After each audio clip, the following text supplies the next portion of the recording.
Seja bem-vindo a este canal do YouTube. Eu sou Pedro Rosa, médico psiquiatra, que eu falo sobre o diagnóstico psiquiátrico, melhor dizendo, sobre o novo diagnóstico psiquiátrico, e hoje é um tema um pouco diferente.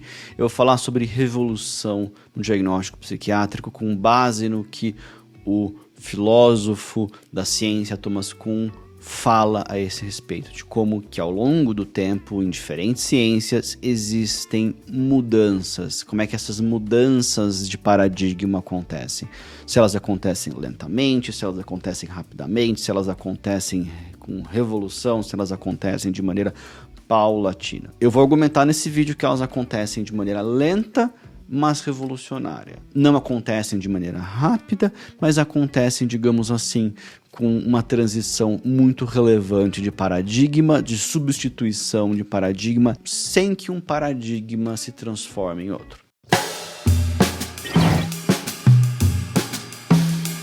O que esse filósofo traz é que essas revoluções, essas transições de paradigma surgem em ocasião de crise de confiança no paradigma de alguma ciência, digamos assim.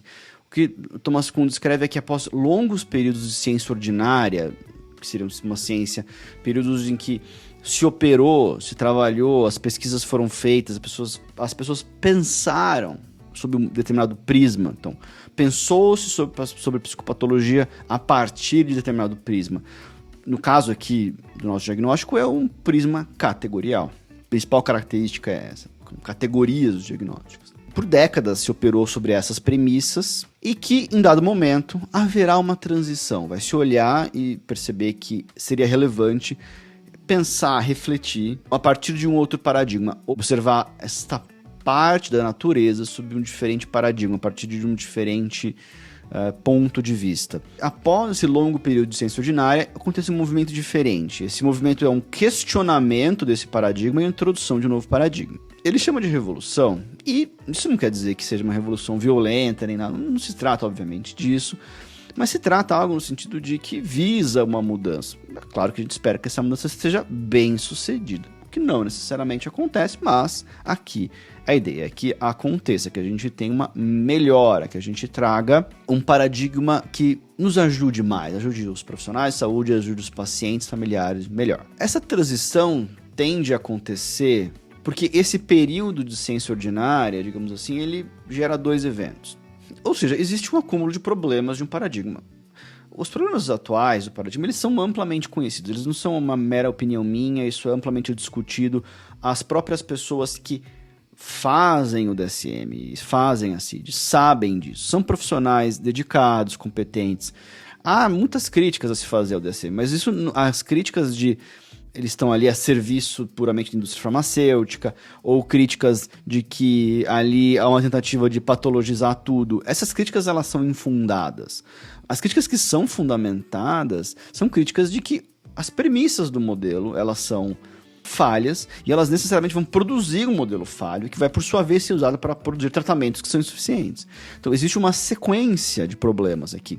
E é natural que se busque melhoras, e de fato, as pessoas que trabalham no DSM, que fizeram parte das task forces, das forças de trabalho, fizeram tentativas muito legítimas, muito corretas, muito valiosas. Mas a questão é que o paradigma tem seus limites. Então não é argumentar por uma task force melhor, não é para argumentar por profissionais diferentes, não é argumentar por mais tempo, não é para argumentar por mais dinheiro.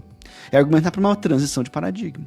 É para argumentar por uma nova maneira de enxergar a psicopatologia. Grosso modo, a nossa psicopatologia, se ela tivesse sido descrita em uma palavra, é categorial. E ela é categorial, ela é operacional. Ou seja, existe uma série de anomalias que se acumularam, isso sem dúvida nenhuma. Para quem assistiu os vídeos do DSM, para quem ouviu Muito Além da Psiquiatria no Spotify, que é meu podcast, para quem viu outro vídeo sobre os problemas do DSM, isso é absolutamente evidente. Está muito bem explicado ali, espero que seja claro. Outra questão que acontece são promessas não cumpridas. Veja, a quem promete alguma coisa para a gente não cumpre, perde a nossa confiança. Ou, francamente, deveria perder a nossa confiança. Tem pessoas que são excessivamente crédulas, né? Digamos assim. Então, se um sistema que promete confiabilidade, ele não entrega. Ele promete viabilidade, ele não entrega. Ele promete marcadores biológicos, não entrega. Ele promete um aprimoramento do diagnóstico. Ele entrega isso muito lentamente. Não é que não houve, vamos citar um exemplo, é evidente que o modelo de estados mistos de transtorno bipolar DSM-5 é melhor que o modelo do DSM-4, isso é óbvio. Mas a questão é, nós estamos caminhando numa direção que a gente fala, puxa vida, no DSM-10 a gente vai ter uma boa classificação? Eu pessoalmente acho que não, muita gente acha que não. Em parte por essas promessas não cumpridas. Portanto, o meu argumento é razoável descrever a situação atual do paradigma dos transtornos mentais como compatível com a descrição de anomalias, né, acúmulo de problemas e de promessas não cumpridas. Né? No fundo, a questão central é de um modelo categorial operacionalizado para um modelo dimensional com uma operacionalização diferente, uma operacionalização que não seja uma operacionalização com limites arbitrários como o DSM atualmente tem. Isso é um desafio. Esse sistema ele não nasce perfeito, não é disso que a gente está falando. Note que tem um item ali que é promessas não cumpridas. Promessas não cumpridas significa que é ok o modelo ser imperfeito, desde que ele tenha uma série de defeitos que sejam passíveis de aprimoramento e correção ao longo do tempo. É aquela coisa, o problema não é a fila longa, o problema é a fila que não anda. Se a gente tem uma lista de defeitos que não são aprimorados, não chegaremos a lugar nenhum.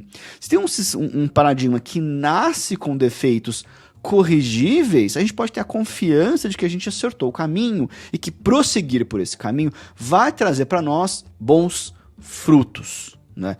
Então a gente tem um modelo atualmente, um paradigma que surge, ele é um modelo dimensional que tem evidências de sua validade e da sua confiabilidade progressivamente robustas e confluentes. Então não é um modelo que surgiu anteontem. A ideia de que a psicopatologia dimensional é muito antiga.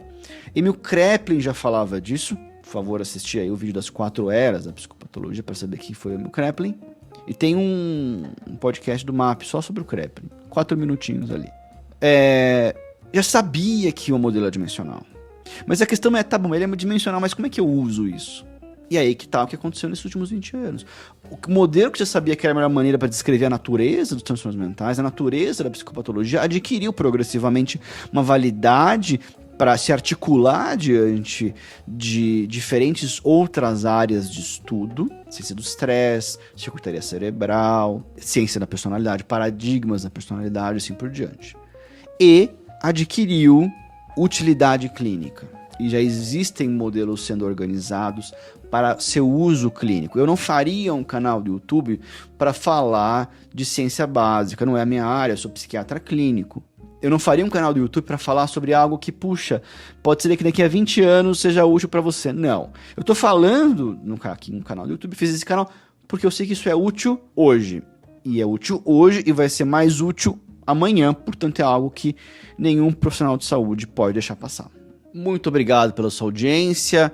Deixe o seu like, comentário, sugestão, dúvida, crítica. Assine aqui o canal, tem um sininho para você não perder os vídeos. Eu posto toda quinta-feira. Vá ao Spotify também ouvir o podcast Papo de Psiquiatra, que também tem no YouTube se você preferir. E até a próxima.